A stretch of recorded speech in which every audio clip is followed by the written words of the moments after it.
That's my son. He's back into Godzilla again.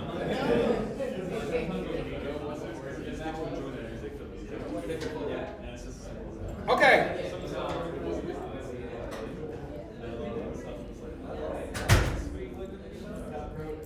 Okay, we're back, and we are talking about reverse geocoding and forward geocoding in Apple's CoreLocation, right? What does that mean? It means if I have a coordinate, I want to take those coordinates and I want to convert those coordinates into some place name, right? For example, I take the coordinates here and I want to convert it to say pursuit or whatever if that comes up. If it's available from the API, I will see it. If not, I won't get that place name. I'll get a different place name, for example. Or at minimum, I could get an address I could use. So we'll see what that looks like. We'll still use our same class that we wrote. That class basically has everything to do with CoreLocation at the minimum. There's more CoreLocation things happening there. But at minimum, those are the things, if we're coming from CoreLocation, like a brief introduction to CoreLocation, those are the things we should know that CoreLocation can do for us. Right? So before I show us MapKit, I want to show us at bare minimum what can CoreLocation do. Okay? So we'll talk about converting between coordinates and user-friendly place names, as according to the Apple documentation here. First, we'll convert a coordinate into what's known as a placemark. A placemark is this model object that has information about the street address, areas of interest. All that information is packaged in the placemark. For the zip code, yes, the zip code helper. So now we'll write it from scratch here. So this is converting coordinate to placemark. For example, we take our zip code, it converts it to some placemark, and we get the name in our weather app. Does that make sense there? And also, to conclude that particular topic, we'll convert a placemark. Now I have Brooklyn Museum, for example. I want to take the name Brooklyn Museum and convert it to a coordinate. Okay? So we'll do those two functions, very similar to what Apple has here in the documentation. So let's go over to our CoreLocation session right above our extension here. We'll create a public function. I'll call this one convert coordinate to placemark.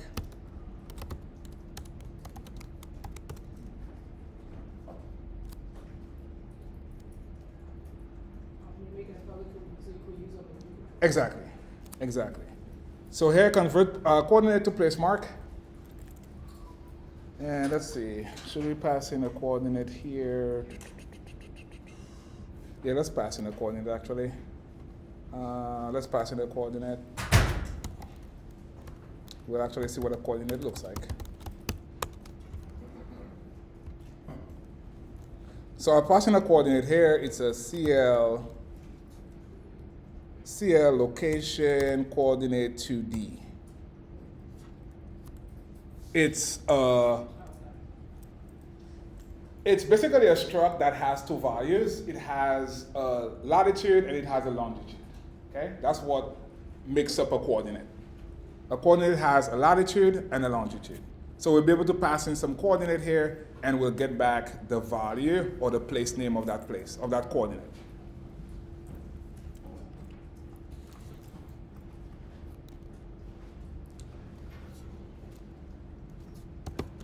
So here we will use the CL, again CL is CoreLocation, Geo Coder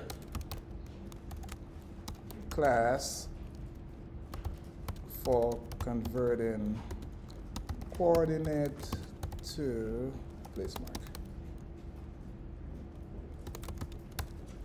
And converting coordinate here is a CL, that's a type. And a placemark, the type is a CL CoreLocation placemark.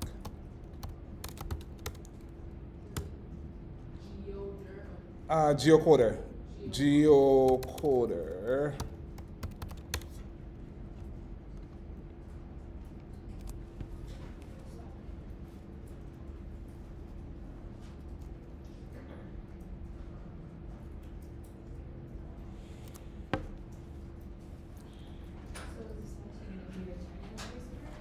Yeah, we'll be returning a place mark, and from that place mark, we could grab in any of the properties we want.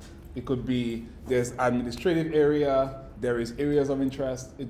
I'll at some point show us how much information we have there, but there's a lot of information about that particular place. And place name, address. Okay, so let's go ahead. We'll use the CL coder here, Geo Coder as we said, and we'll simply say reverse Geo Coder.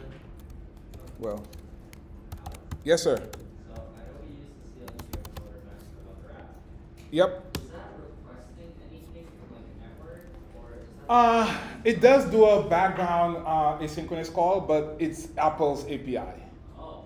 Yeah, that's why sometimes you'll get like an error. Like if you hit it multiple times, there's a coder too. Like you can make multiple requests to it, but it's the Apple's basic CoreLocation API. Yeah. So here we need a location, so we need to do some conversion there. We need to create a CL location. We'll come back to that. And here we have place marks. Am I gonna get an error here? One second, let's just fix this before I continue on. We need to create,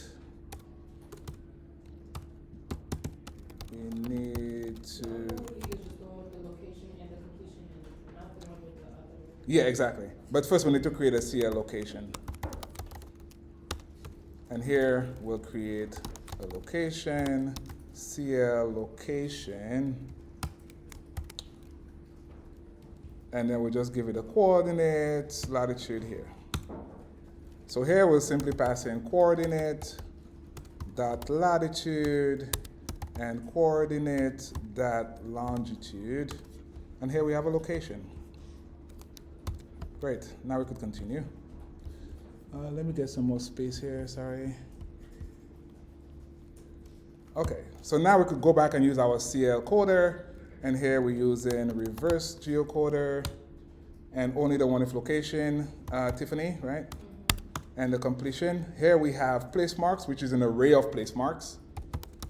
We'll just get the first one, and we have a potential error.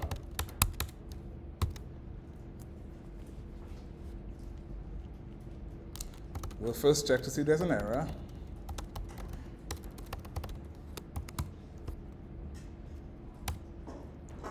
Print. Reverse geocoding location error here. Keep in mind, once we start seeing third-party libraries, there's more robust third-party libraries that does geocoding for us. Everybody keep in mind there, right? Like Mapbox is more powerful. That's all they do. Everything maps. So once we start listening CocoaPods, you guys are going to be like, Geocoder doesn't give me all the information I want. Right? It doesn't give me all the places of interest. Google Maps, they've been doing that way more than Apple's been doing. They have more data. Go ahead. Sorry, there's more data. More data, more accurate data, right? The data you expect when you use like a Google Maps, for example. Apple Maps is trying to put money after it, but again, money sometimes doesn't really get that. You need to have that experience and the amount of years of gathering information. And Google's been doing it forever. Like Apple was using Google's infrastructure prior to iOS 6. Right? Prior to iOS 6, Apple Maps was powered by Google. Right? And iOS 6, they came in, they're like, hey, they're doing their own maps, they're doing their own data, and we know where that happened. But now they're trying to come back, right? But it's like hard to go back because once you get burnt, it's hard to go back. Does that make sense? But we need to know what the framework has. We need to know what CoreLocation has. So we're using geocoding here from Apple. But once we get to using Google Maps or Mapbox, whatever it is, we'll be like, wow, there's a plethora of data here that Apple Maps doesn't give us, for example. Okay, so here we have an error. We just print out what the error is.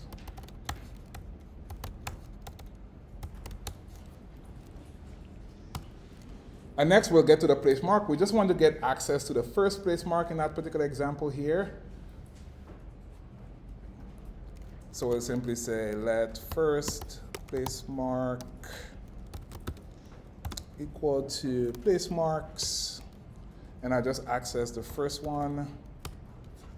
We'll just put an if-let here, and I'll simply print. We'll just print out the entire placemark for us to see what it gives us. Use some string interpolation here, placemark, info.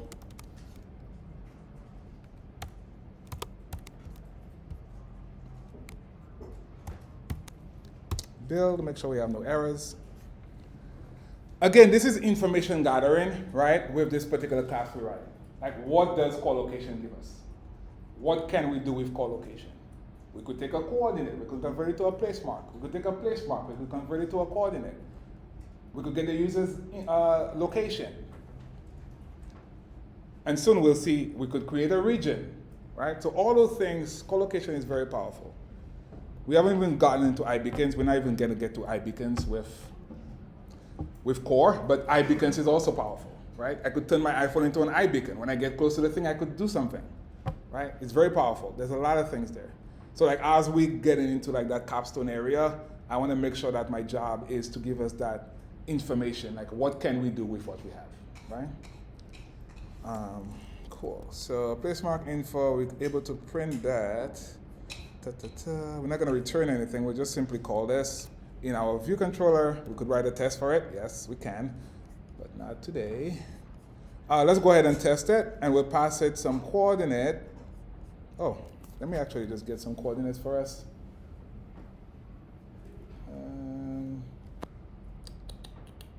Yeah, let's get some coordinates, because we'll probably use this as well.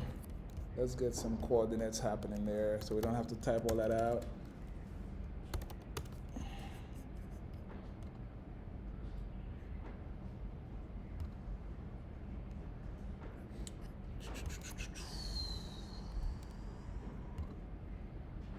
We'll just take that struct right there, which has coordinates. Great.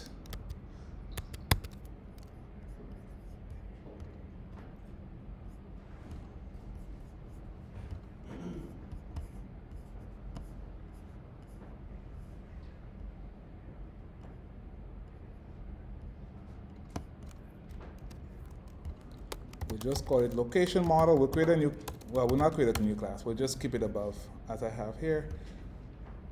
So there we go. Code snippet. And let's go to our session class at the top here. We'll dump that struct right above here. Well, once, not twice. And build. So I sent out a code snippet of a location struct, which has 3 locations, a location model. A location model has a title, a body, coordinate, and image name. So that comes in handy as we get into showing the MapKit UI, right? But for now, we'll use the coordinates from this. Just paste it, don't create a new file. For ease of use, we'll just keep it in the same file as the CoreLocation session. Everybody? Right, so it's easier for us to see. I'm in the CoreLocation session, I'm above the class name, right? I mean, yes, we could put it in its own file, but it's easier for us to just stay here and copy, paste, or whatever we need to do. We're just demonstrating here, we're not submitting this project. Do we all have access to the struct I select out? Okay. Just make sure you paste it above class CoreLocation session here.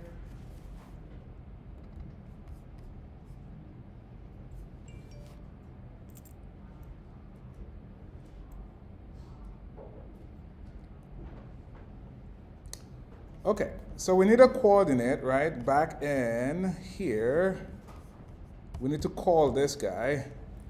All right, so let's go to our view controller, which is pretty lonely right now. Let's just say function test. That should actually be a test, but it's okay. Convert coordinate to placemark.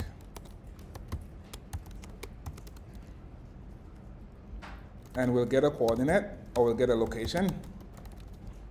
We could get a location.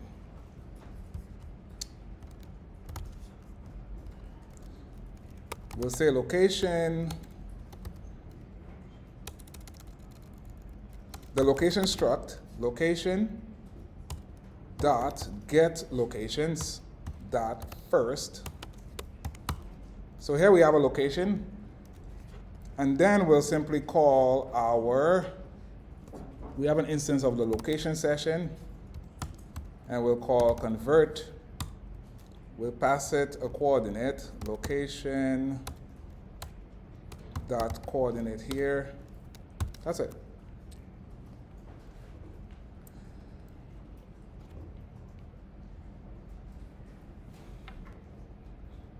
Okay.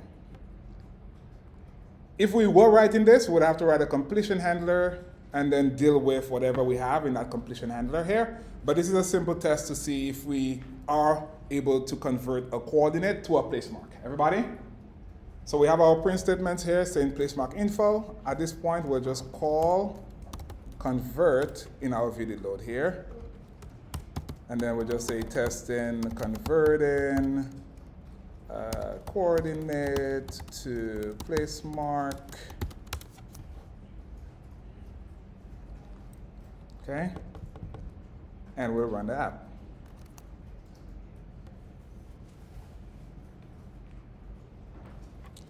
I thought I told you to stay over here. Okay, at this point we have print statements coming in. I have my placemark info. Do we see our placemark info in the debugger? Well, yeah, because yes, we have the, right? Exactly. Cool? Right, everybody? This is getting it from the struct, from the location struct, and that happens to be Pursuit Avenue there, or Pursuit Region. But we see the information. You have the address, you have the city, you have the administrative area, you have the country, you have the region, right? There's a lot of information there. And it does areas of interest. It would also show you areas of interest, right? Great. So we're able to do that. Any questions? Everybody able to see the print statements there? Yes? All right. Awesome. Let's actually do Brooklyn Museum. What's Brooklyn Museum? What's the number? Let's go back to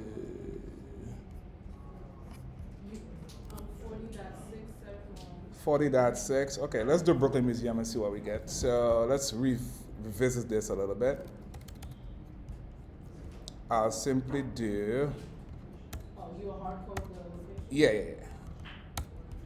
So let's just do, what's it? 3, 2, 2? 40. No, what? Oh, 2, yeah. 2? Okay, let's run this one and see if we get areas of interest there.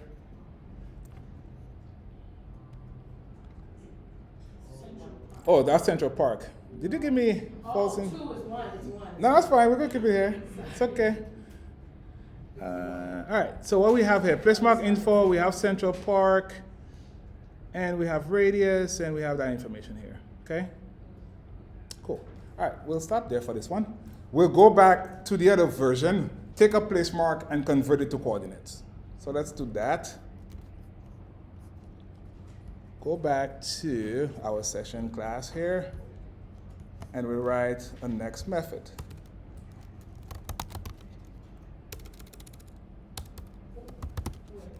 I'm back in the session class. I'm below my convert coordinate placemark. I'm writing now a new function to convert placemark to coordinate. No, I tried to do what you did in hard code. Back in the view controller? Yeah, I hard coded that, and it said.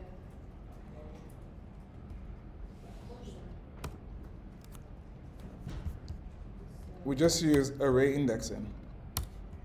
Yeah, it says variable used with its own initial value. Let's see, you calling something, what are you calling here? Did you just pass location or you pass location coordinate?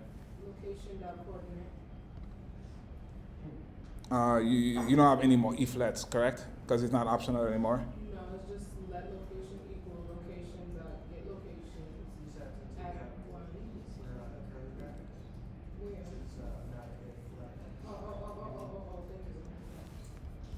Cool.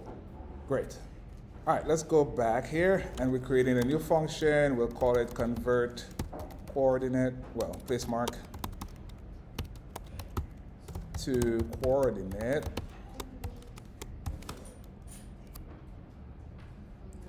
And our placemark is some string. So we'll say address string here is a string.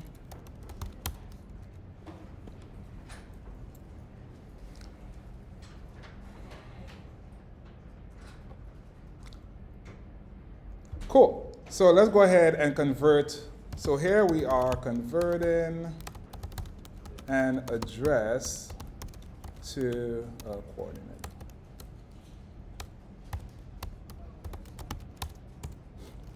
Again, we're using CL Geo Coder. Here we'll say geocode address string placemarks error. So here we expect a string. So now CL Geo Coder takes a string and it gives us back placemarks, and then we'll get our coordinate. Convert placemark to coordinate, or convert place, but we'll just say placemark here. We could say place. Let's say place, or place name. The first one was coordinate 2. Yes, exactly, exactly. So here, let's just pass in our address string. Do the same as we did before. If we have an error,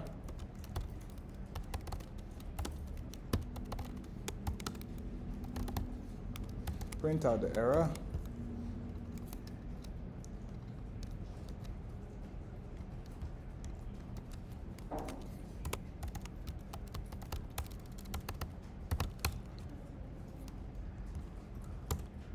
Else we have our place marks.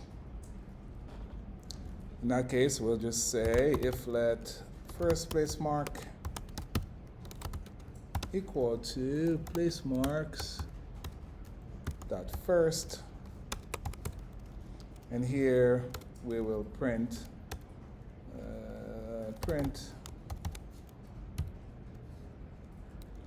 first place mark dot location dot coordinate. What's that? What happened? Actually, let's do this better. We could do this better. We could always do better. Let us take one step further. Let's do this. Say let location equal to first place mark dot location. And now just say print coordinate is location dot coordinate. Great. This is better.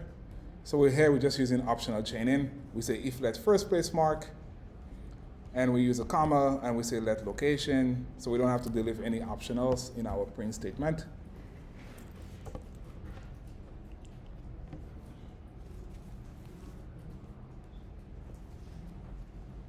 This is where Apple is trying to get better, but like a Mapbox or a Google Maps will give us more accurate data when we put in some string, right? Again, they're trying to get better here, but Google has more data with GPS gathering and all that information there, so it's just more robust. Let's go ahead and test our convert place name to coordinate. Are we done typing? Okay, cool. If you're done typing, let's go ahead and do the same thing we did in the view controller. Call this function and basically give it a string, any string you want. You could give it pursuit, you could give it any Central Park, whatever, and see if you get a coordinate or an error that cannot find, does not exist. Tiffany. I'm sorry, I'm just looking. So the first one that we did gave us. The first one we did, we have a coordinate, it gives us a place name, right? Let me go back here. The first one we did, You got Skillman app. Okay. right? We have a coordinate, we get back a place name. Yes. The second one we're doing, we have an address, we get back a coordinate. Cool? Very good.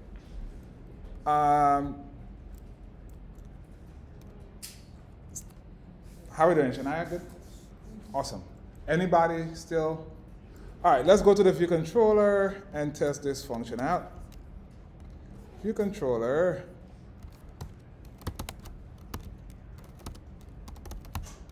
Convert Placemark or convert place name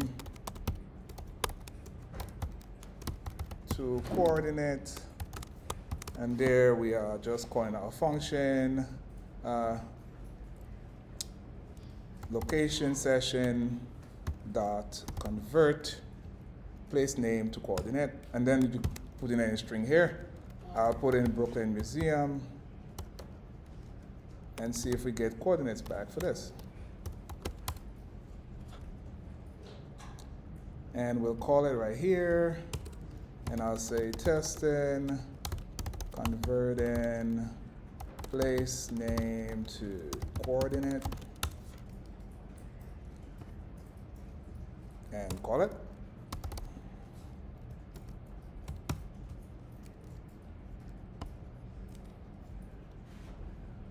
Did we put in any relevant print statement here? Let's see. What does the print statement say? Place name coordinate is. Okay, that's better. Run it, and let's see what we have. So place name coordinate is, I do get valid coordinates for my place name here. Everybody got valid coordinates for their particular place name? Oscar? Right? What place did you put? I'm not like asking you what place you put. Oh, you put Brooklyn Museum. Okay. Anything else? Different? Anybody put any different string in there? Let's try a different string. Try different strings. We don't have to do this. Like if I put in Miami randomly like this, what do I get back?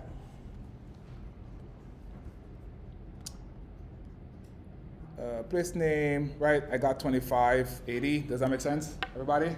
Right? So test it out, right? You don't have to put the exact same things we put in there. Tiffany, you have a question? No, I put in Kings Plaza. Yeah, you found Queens Plaza. It's getting better, I'm telling you. Faith in Apple, right? Queens Plaza you put in? Yeah. Where do you want us to put the print statement inside of? Queens Plaza. Okay, that's good. Wait. Yeah, place name here. It's valid. Did anybody put a place name but they did not get a coordinate back? That's like probably the most important question there. Yes? One?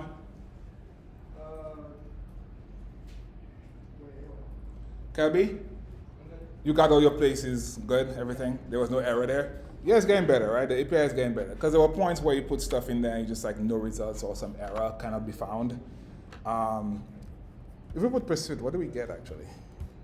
Did anybody try pursuit? Just like pursuit without any more information? We might have to put pursuit queens or something. Let's see what we get.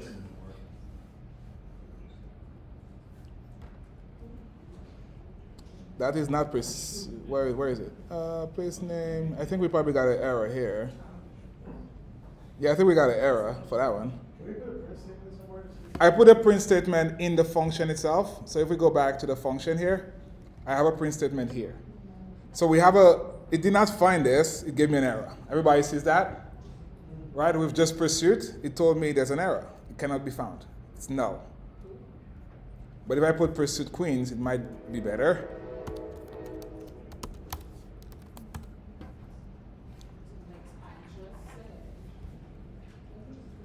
Still error here.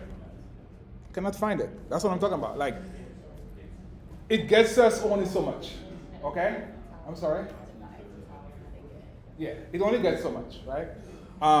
Great. So we're able to see converting coordinate to placemark and placemark to coordinate.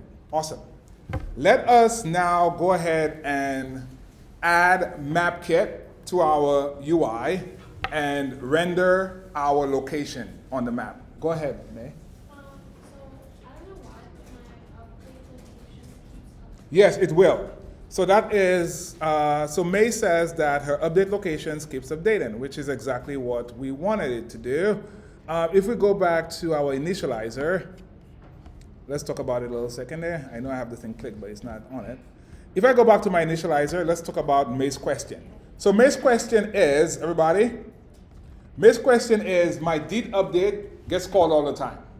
Do we all see that? Yes? David?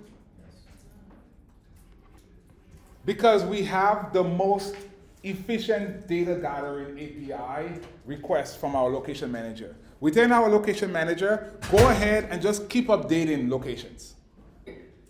If we go back to the documentation, where it says getting the user's location here, let me zoom in. So getting the user's location, the standard service here is what we're using, right? And here it tells you use this service only when you really need it, such as when offering navigation instructions or when recording a user's path on a hike or a run or a bike, anything like that, where the user just needs, if I run a mile, I want it to be a mile, right? So that's like where you want to use that. So that's what we're using right now. If you do not want to always update that, we have to take it one step down, significant change, where there's a big change, and then my did update will get called, right? And hey, it even tells you it's a power-friendly alternative, right? So if there's a big change, like I move from whatever that distance is, it will make a change. It won't always say did update, okay? So that's like where that's coming from. Does that make sense? We'll update that function to use significant change location before we finish lecture today. Cool, very good. Any other questions about user information, user location gathering here?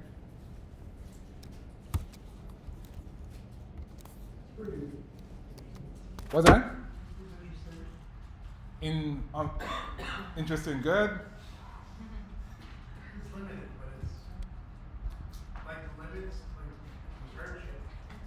Yeah, it's limited. That's what I'm saying. That's why I keep saying like Mapbox and Google Maps are more robust than Apple's Geo Coder, because if I put in pursuit, it might just know right away, as opposed to like me putting pursuit, comma Queens, comma New York, comma something else, right? Because that's all they do. Well, that's not all what Google does, but Google's been doing it forever, and then Apple was using it for 5 years or whatever amount of years it was, and then Mapbox been doing it. That's their only business. Mapbox is all about maps. So like the geocoding, Mapbox. So when you guys get into, like even while you're doing your group project, you might end up using stuff like Mapbox to render your map data. But this is Mapbox there. That's all they do. That's like their business, right? So either, I think maybe Swift Package supports it or CocoaPods, whatever. But like as you guys working on your Foursquare app, you could look at Google Maps. You could look at, feel free to look at whatever API you want to look at. Cool, good. But those are the big players: Mapbox, Google Maps. But as native developers of iOS, we should know it does exist at some limit in the framework. Okay, very good. All right, next step, let's go ahead and set up our map on our UI. So let's go to storyboard. And Mr. Eric, yes, we could do it in code as well. Whatever we're doing here. So we could drop a map on our UI here, and we could also do it in code. Because that would be the question, right? That's like the natural question. How can we do it in code? So let's go add a new UI element to our device. So go to the object library and type in MapKit, or just map. It's MK map view actually. Just type in map, and it's an MK map view or MapKit view. Drag it over your device, and we'll end up taking the entire device. So it's going to be constrained 0 all around. So if you don't stretch it out, you just put 0. You could put 0, and that's fine. So if you stretch it out, just. It's just a habit.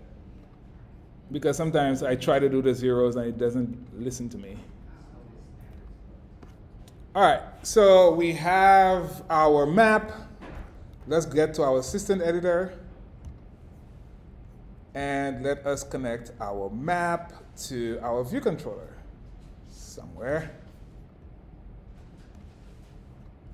Close this. Okay, so we have our view controller opened. We'll put our outlet right above our location session. Control drag from map over here, and let's call it map view.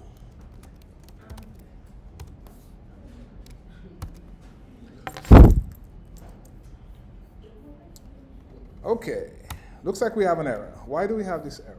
Do we have to import MapKit? Yes, we have an error here. We have to import MapKit. Very good. So we saw 2 new frameworks today. We could add that to our resumes. Okay? So import MapKit because we're using MK Map View. MK, MapKit, Map View. Okay? At this point, let's run our app and see what we have.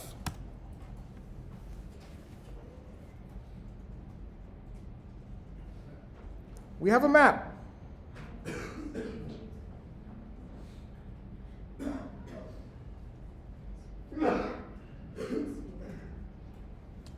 We all have our map being rendered? Yes, that's your group project. Christian was, can we put a search bar in there? No, can't, are we? Well, that's your group project. Yesterday we had a nice day, right? We did our lab together, right? But this project is your project, yes? When is it due? Sure. Monday. Stop Monday. No, it's not due Monday. It's due next Friday. Oh, okay. All right, so we have our map. Everybody has their map being rendered, yes? Yes. Okay, let's go ahead and set up our user location. I don't think we need the assistant anymore. We could close that.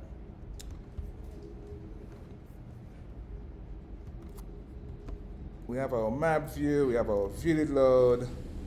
Let's go here and say configure map view. And our map view will say user location shows user location equal to true. So at this point, we want our map to attempt, I should really say attempt here. Attempt to show the user's current location. It's an attempt, because if location services is off, this is not going to work. Everybody with me? Everybody with me? We got introduced to CoreLocation. We saw what CoreLocation is. We know what CoreLocation is used for. If the user says, I do not give this app access to my location, you won't see your location on the map. Does that make sense? That makes sense, right? So here, when you say map view that shows user location, if it's not available, it's not going to show. So let's go ahead and run the app at this point. And like that, we have a location. Do we see this blue bubble? Pulsing bubble? Somewhere in New York? Yes. The New York in these United States? Yes? All right, now we could actually simulate location even better. We could go to debug. We could go to debug. We could go to location, and I'm back at Apple. I have a question. Would it put the dot wherever you have The dot. the locator? Oh yeah, wherever the simulator is. So we just changed the simulator to go back to Cupertino at this point, and we moved. Did our region update? It should, or not. Actually, we didn't. Did we do? Oh, we haven't been looking at that. No, we haven't monitored anything, so how can it update? That makes sense. Okay, so if you want to change the location, you go to debug.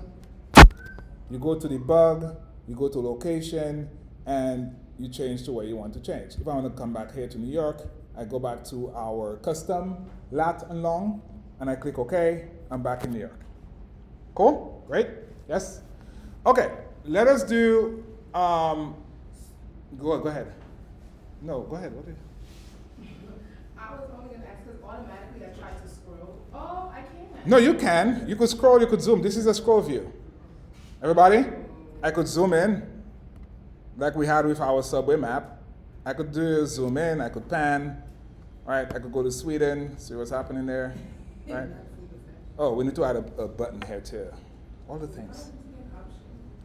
All right, let us go into region monitoring. Let's do some region monitoring and see what that looks like. And then we'll add some annotations, and then I think we'll wrap it up there. That gives us enough of stuff to do for our group project. So go back in our CoreLocation session here. Let me close this guy a little bit more.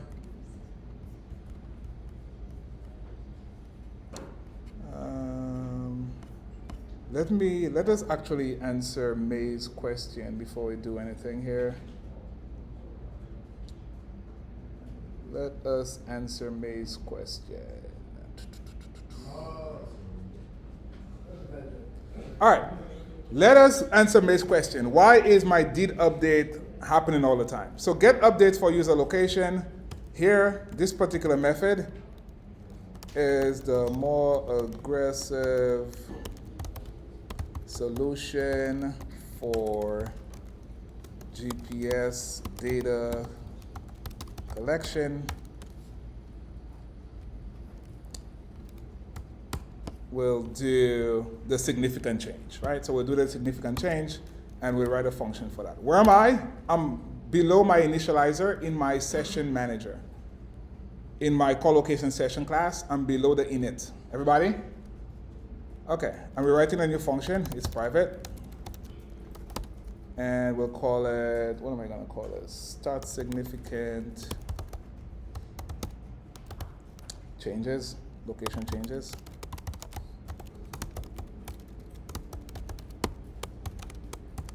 Okay, what does that look like? First, we want to check if it's available. So here, if CL location manager dot significant changes is available, is not available. Whoa.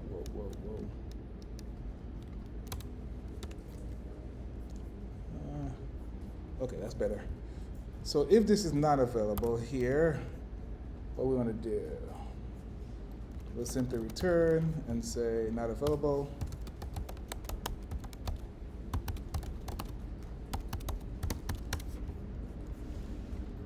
Other than that, we'll simply say location manager start significant, where am I? Start monitoring significant changes. So here, less aggressive than the navigation, like more aggressive than this.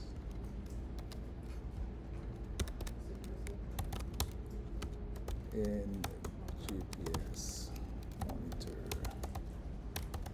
change.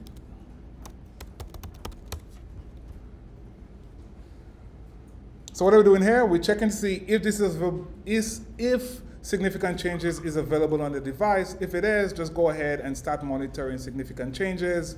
And instead of doing start updating location, which will update all the time here, we'll just call our start significant changes. So that should reduce the amount of did updates you see when you rerun the app.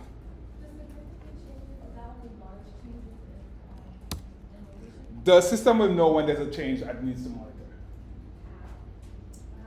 By default, it will know, am I monitoring when you move from point A to point B?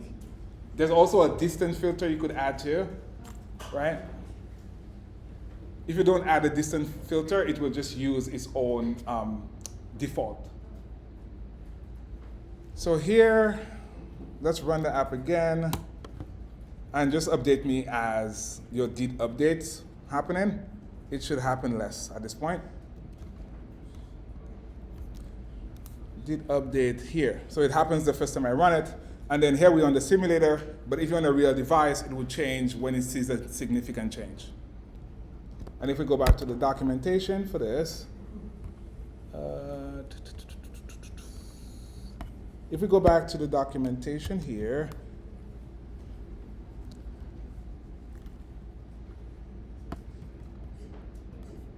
right? So here it says only when significant changes occur. So it's going to be based on the system. If you want to take it further, you have to use a distant filter.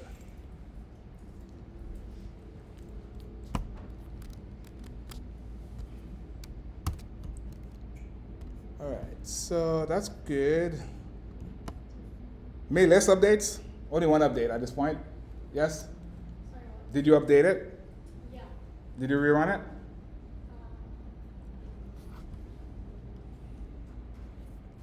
Okay, where were we? We were doing our monitor gathering. So we have our start significant changes, we have our converts. Let's go down to monitor region. So monitor region, I'll call it a CL region. What's a CL region? A CL region is made up of a center coordinate and a radius in meters. We'll write a function, call it stat monitoring region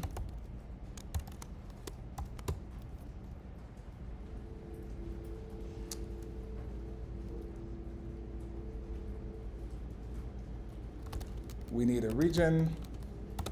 A region is a CL circular region. We need a coordinate and we need an identifier. A coordinate we'll get one of the coordinates we have. So that's fine here. Let's get one of the coordinates we have. What's the first one? Anybody could tell me in the struct here? The first one was pursuit. The second one was museum. The third, Central Park. Okay, the third is Central Park. Okay, cool, thank you. Let's use a guard then. So we'll say guard here, we'll get a location, let location from our app.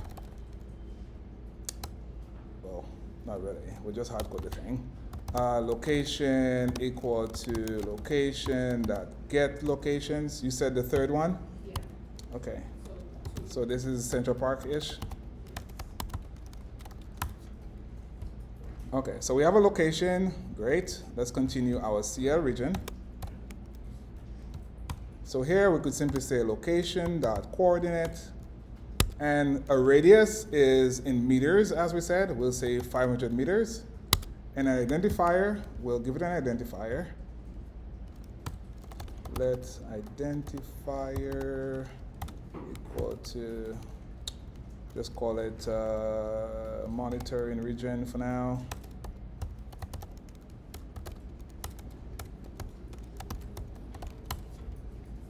And here we pass in our identifier.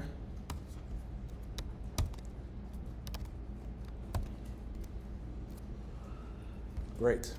Other things you could tell the region, region notify on entry. So when I enter this region, let me know about it. And you could tell it also notify me when I exit. In our case, we won't say anything, so we say false. So here we're constructing a region so that when the user enters that region, they get a notification or whatever it is. And here we're constructing what the region is. The region is made up of a coordinate. It takes the center coordinate here in our case. A radius, like at what's the boundary? What's the boundary that I enter that I get region updates for? The identifier, if you want to remove that region, then you need that identifier. You associate, very similar to what we did yesterday with location, local notification, you associate a notification with an ID. If in case you want to manipulate it, you have an ID with it. And in our case, we probably want to take out that ID because we probably want to remove that region. So Yes.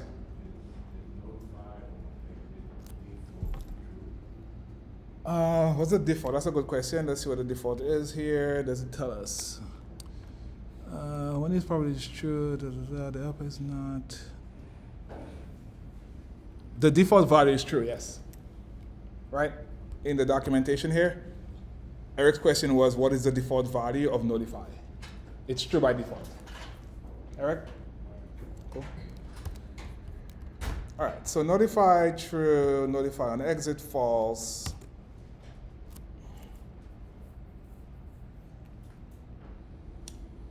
And now we'll say location manager, which we have. Start monitoring. Where am I? Start monitoring for. So start monitoring for what region, right? And here we pass in our region we just constructed. So location manager, start monitoring for region. In that case, we just say region here. And at this point, our location manager now listens for changes for that region. Everybody? Cool. And we all have our delegate method. The did update region has a print statement, correct? Yes? Our delegate method, did update region. I know we're getting close to lunch there, but did update, yeah, did enter region. So that should get printed, and let's just put a region name in there. Region. Deja vu. Oh, you did this already. Great.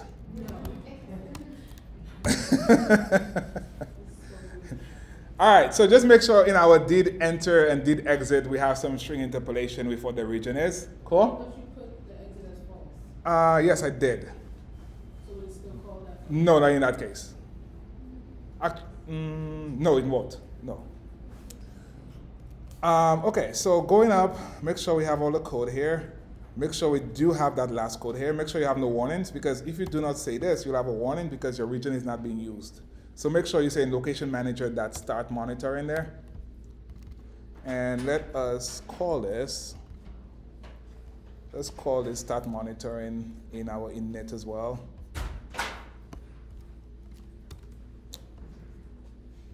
More aggressive solution. Wait.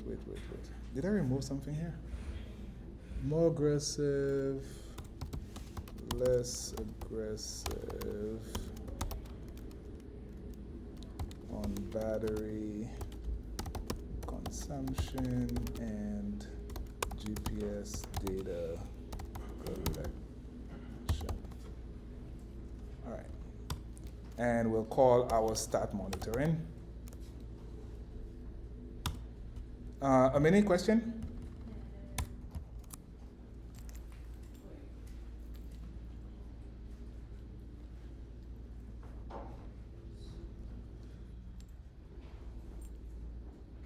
That's in our initializer.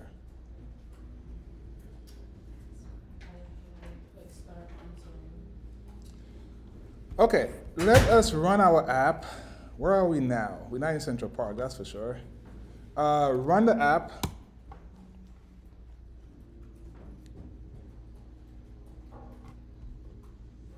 At this point, there's no did region. Let's just search region here. We should have nothing on that region yet.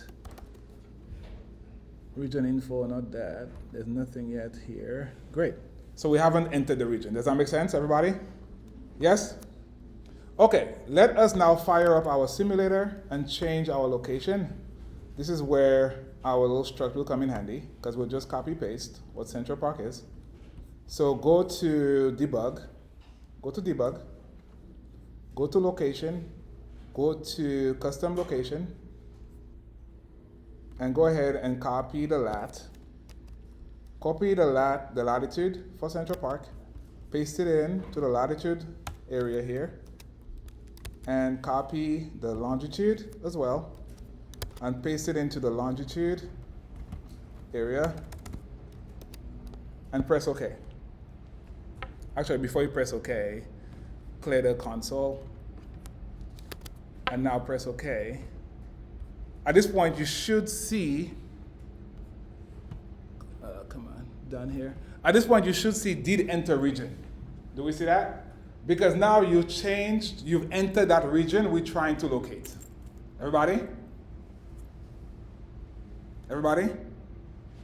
Was everybody able to see did enter region? Good? Very good. Awesome. Is it because we gave it a name? Where do you want us to put this? If we give it a name inside of the... Let's go back. If we give it a name, we're talking about the start updating region function. This guy? Did you call it in your initializer? Yeah, but I'm not getting... Did you, in your did update region here, did enter region, are you printing it in the delegate? In your extension for your delegation methods. Look. Yeah, it's supposed to say the enter region and then the region, but I'm not seeing... Make sure you call it and make sure did you update your locations? Did you change the locations? To Central Park. Okay. Double check Tiffany's. Basically what you need to do is change, so go to debug, go to location, make sure her custom location is the same as Central Park. We could keep verifying here. If you have the simulator open, everybody, with the simulator open, let's go to say Apple. Click on Apple. Right? And then click back on our custom location. Did I click on it? Click back on our custom location. Do we see that? So you're able to see those changes as you move back and forth. Okay? Did fail error. That's probably, let's see.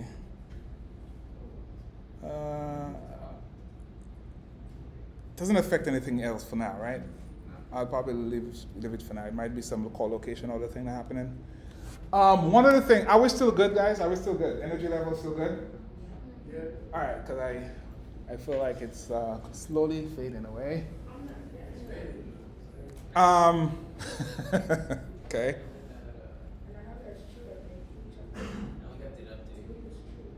All right. I was going to show something, but I'll keep it for another day. But I'll just go into making annotations, and then I will wrap up lecture. Okay? Everybody? Yes, sir? I only got did update. Did update. Oh, you didn't get did enter region, you're saying?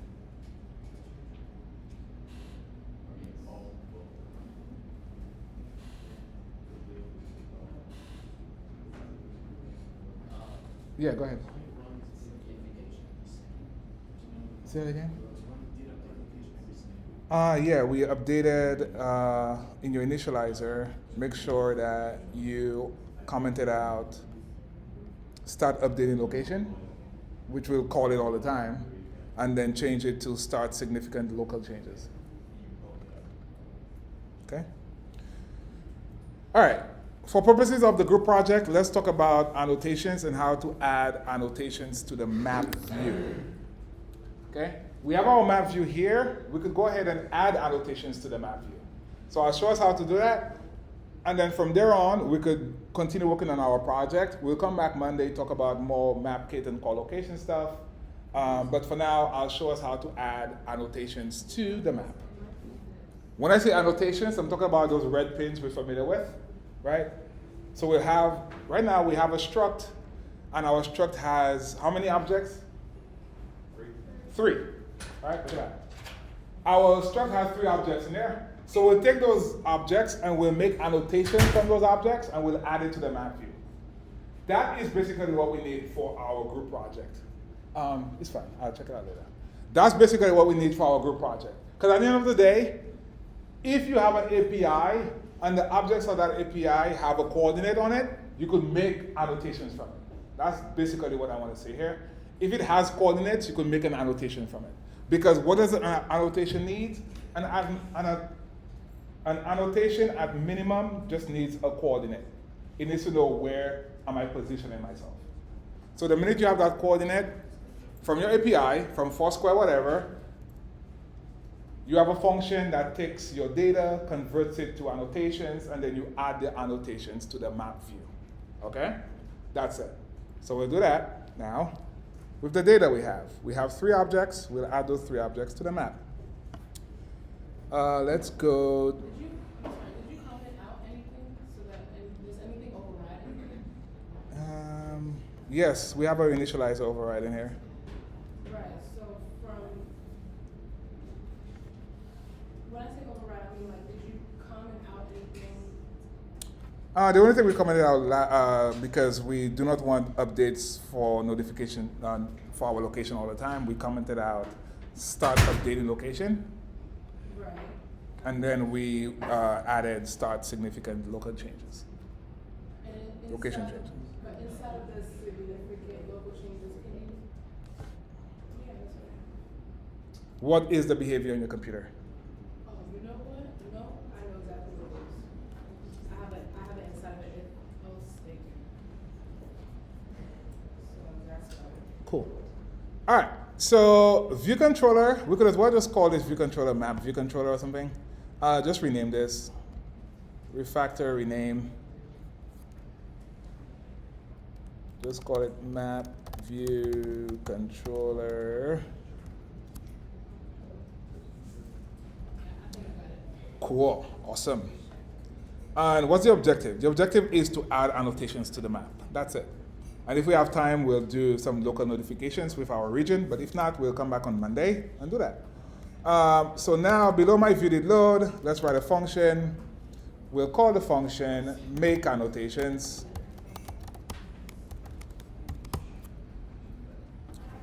We'll call our function make annotations.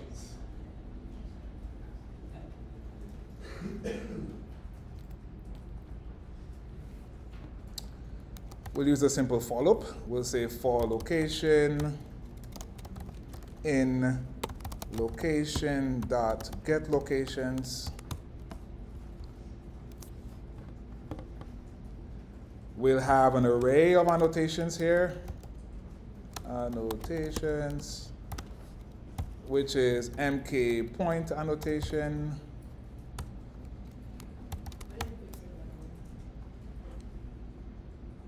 So we're making a series of annotations of type MK point annotation.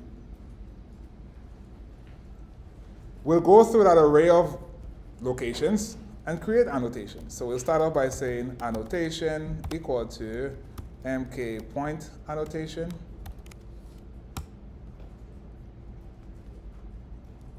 An annotation, as we said, at minimum it needs a coordinate.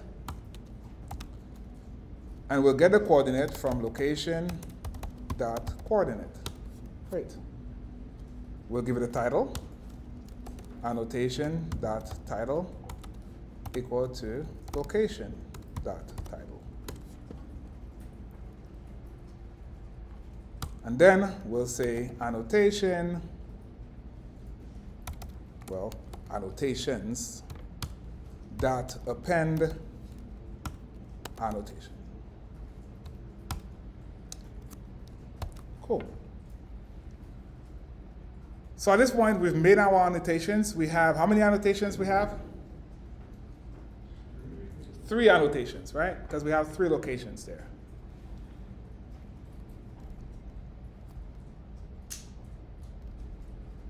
Should we just return an array? Let's just return an array. Return an array of MK point annotation. And here, just return annotations. Great.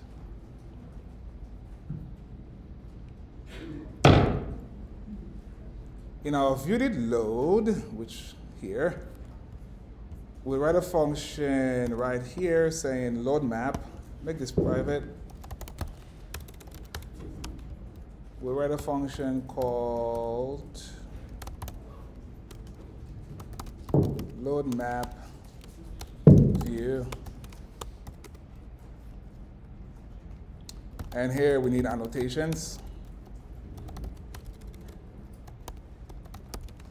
And we have annotations. We just say make annotations. So at this point, we have annotations, and we say, well,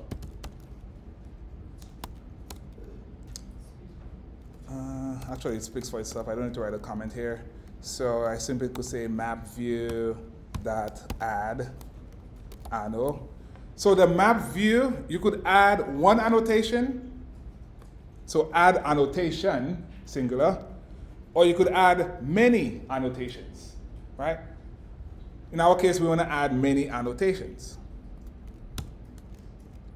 Annotations.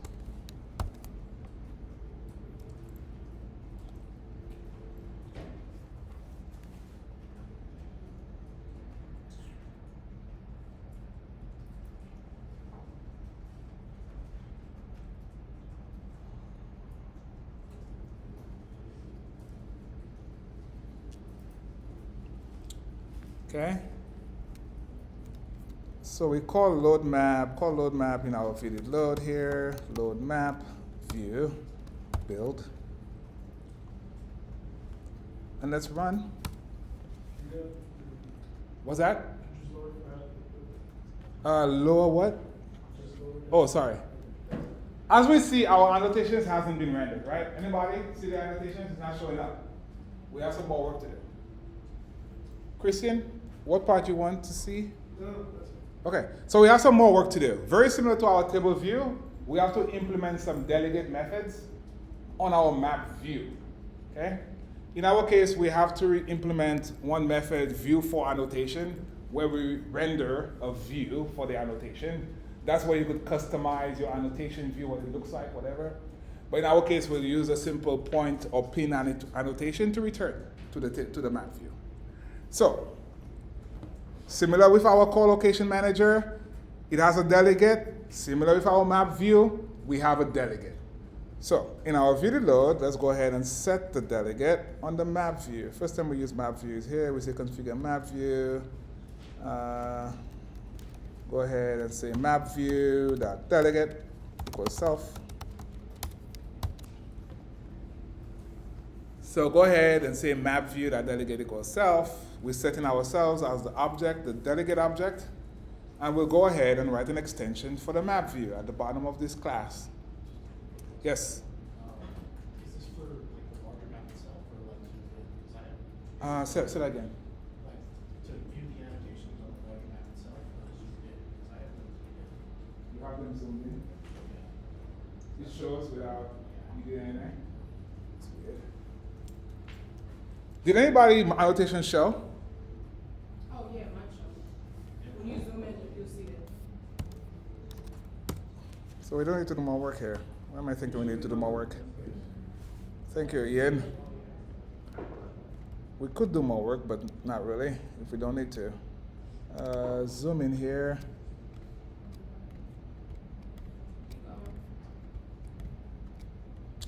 We need to do one.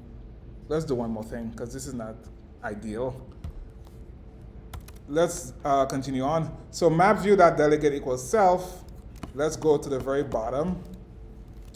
Extension on the map view controller, MK map view delegate.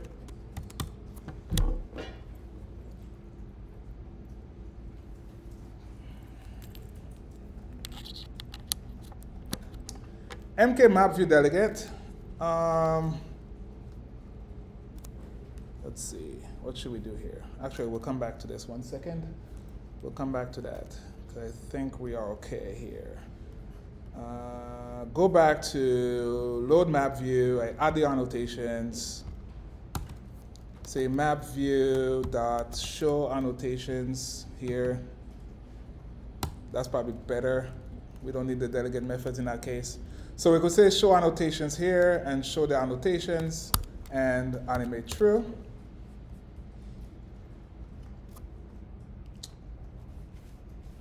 And that should be able to zoom in a little bit. If not, we have to do some more work. Okay, that's better. Because what that does, it tries to zoom in and show as many annotations as it can on the map view. Alex, where did you set the locations? What did I set the locations? We created make annotations, right? Yeah, whatever reason I'm not there. We created make annotations and we created load map view, right? And we called load map view in the view load. Can we go over the region? The extension doesn't have anything in there right now. We'll put some methods in there that'll help you guys through the project, but we haven't added anything there yet. Tiffany? Yeah, can you please go through the region thing again? Because I don't know about. We'll come back to the region, right? I'm trying to get us jump started with the group project. We'll come back to the region. Is everybody seeing the annotations on the map? Yes. Okay, cool. So other things the delegate method has for us, I'll give us an overview here. When I click on an annotation, there's a method did select annotation in the delegate. So let's go back to our extension here and see what that looks like. So back in our extension, map view did select, or did select here. That could be useful for you. We'll put a print statement here.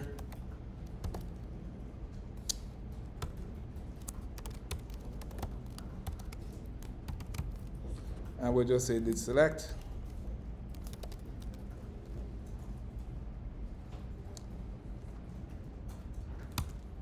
Other methods that could be useful, view for annotation.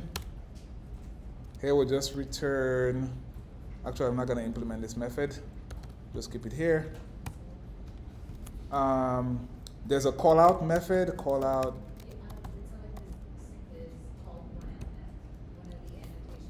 Yeah, we'll actually test it out.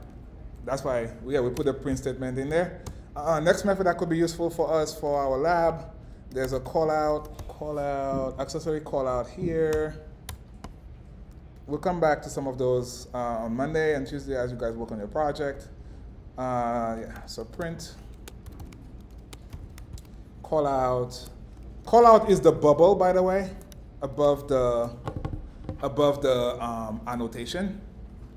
So let's actually test those out. Make sure your delegate is set. Run the app. We have our nice zoom in feature working here. I click on some annotation and I see did select here. Everybody? Right? Are we able to see that? Are we able to see those? Oh, there's one other thing we could, can I do it? Let me see this.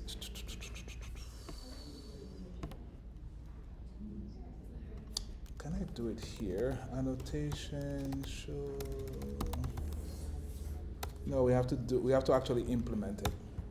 Let's implement this one method together so at least you have this. View for. And then we'll be close to being done.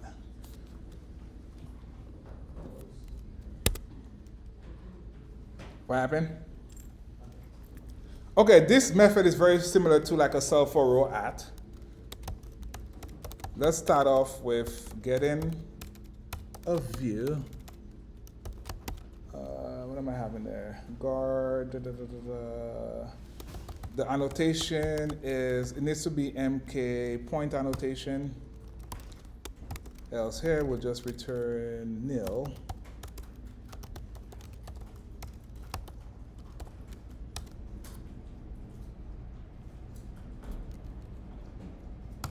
We'll have an identifier for the annotation view. We'll call this location annotation.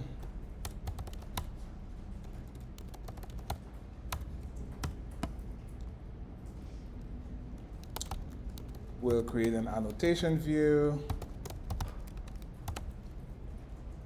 of type MK. What do we want to make it? Point or pin annotation view here. And next, we will try to dequeue it. We'll try to dequeue it. If it does exist, we'll use it. If not, we'll create a new one. So let's go ahead. MK pin annotation view. Okay, so here, dequeue, or try to dequeue, and we use annotation view.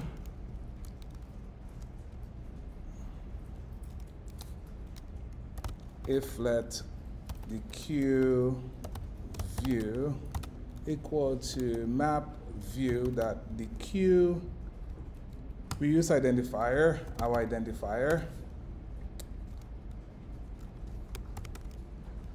else we have to create a new view. To get rid of that error, just return annotation view here. All right. Here we simply say annotation view equal to the dequeued view.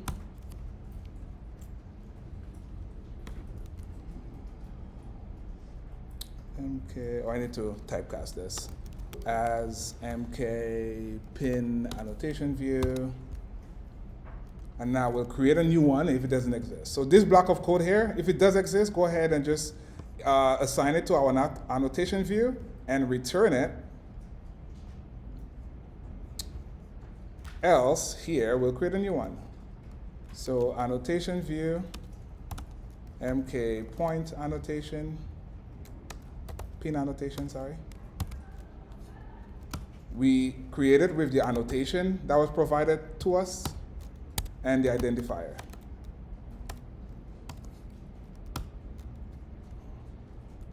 And more importantly, annotation view can show callout. This is what I wanted to really show you guys. Here I'll say true. This is the one thing I wanted to show you, where you could click on the annotation and see the title of the annotation. Because right now we couldn't see it because we were not implementing it. But that one line of code will actually show that callout. Again, when I say callout, I'm talking about the bubble, that speech bubble-like thing that shows above. Okay? So that, yeah, with that we have more we could work on with the group project. Right? Minus the search bar that Christian will add, right? Cool. So what are we doing here? We are constructing an annotation view. You could have a custom view here, by the way. You could have your own custom view. Your own custom view, annotation view. You could have your own custom view. Subclassing annotation view and create one. But here we're basically dequeuing one if we do have one existing, very similar to our self-row. If one doesn't exist, we go ahead and we create one using that annotation that was called. It gets called for each annotation on the map. And here we explicitly saying, when you get selected, yes, you can show your call out, or you can show that bubble above the annotation. So let's go ahead and run this and see what we have. So we still have our annotation showing up. I click on it, I'm able to see Brooklyn Museum. So that's better information. I click on it here, I'm able to see Pursuit. Right? And if I could scroll here, I click on this, and I'm seeing Central Park. We just happen to be exactly in Central Park. Let's move around and see if we could move. Location. I wish there was a way to just like add instead of. We're returning annotation view, yeah. Okay. Scroll up. The final place I want to show us, if there's more things you want to see from MapKit, there's a lot more. Delegation methods. Just simply go to MK map View Delegate, and you'll see all the methods that is available to us. Right? There's methods like if I long press on the map, I could create an annotation from that. Right? There's a lot of methods there on the MapKit. Let's just go over it, and then we'll conclude the lecture.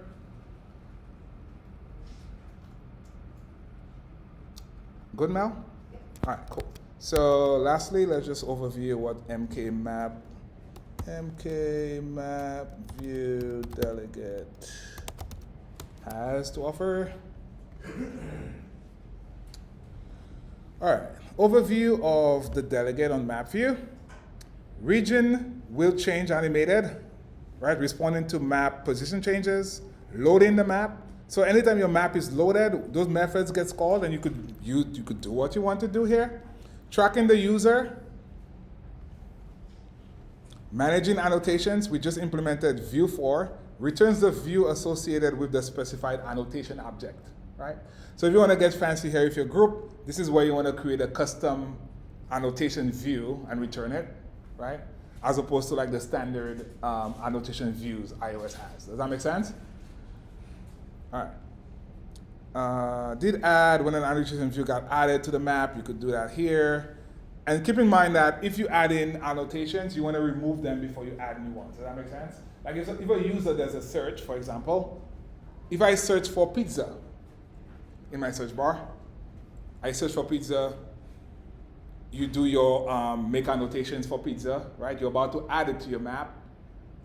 Clean up the map before you add new annotations for that search. Does that make sense? So on the map view, there's a remove annotations. So you want to remove before, you don't want the person to look for pizza and they're seeing whatever, some random order of food along with pizza. Does that make sense? So always clean up your map as you add in new annotations for a new search,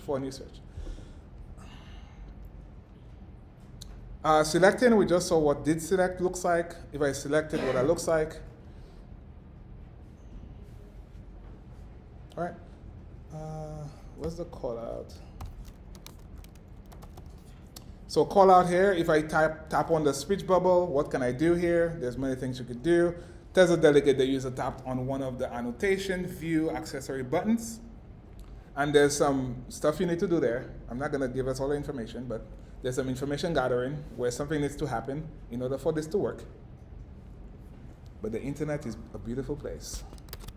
But we'll come back Monday and we'll build out like a map view app with search.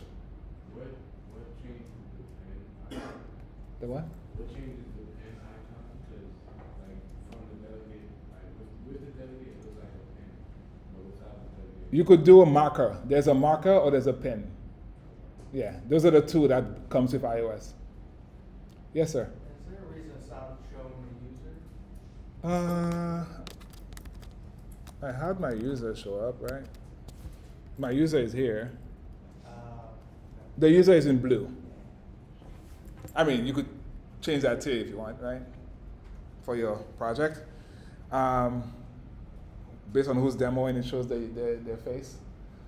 All right, cool. Are we good? Anything else we want to go over before we conclude? So we introduced CoreLocation. CoreLocation is GPS gathering of information. And we introduced MapKit. MapKit is the UI, the interface of showing those location objects on a map. We also introduced region monitoring. So if I go to Apple's campus, and I come back, I'm able to get a region update in my console somewhere. Did enter region, right? On Monday, we'll just have an annotation, no, not an annotation, a local notification popping up, right? But at this point, we have seen enough today. But we'll see more again Monday, Tuesday. Wrap it up. How are you doing? Any more questions? Good? All right, so we'll conclude here. Can you change the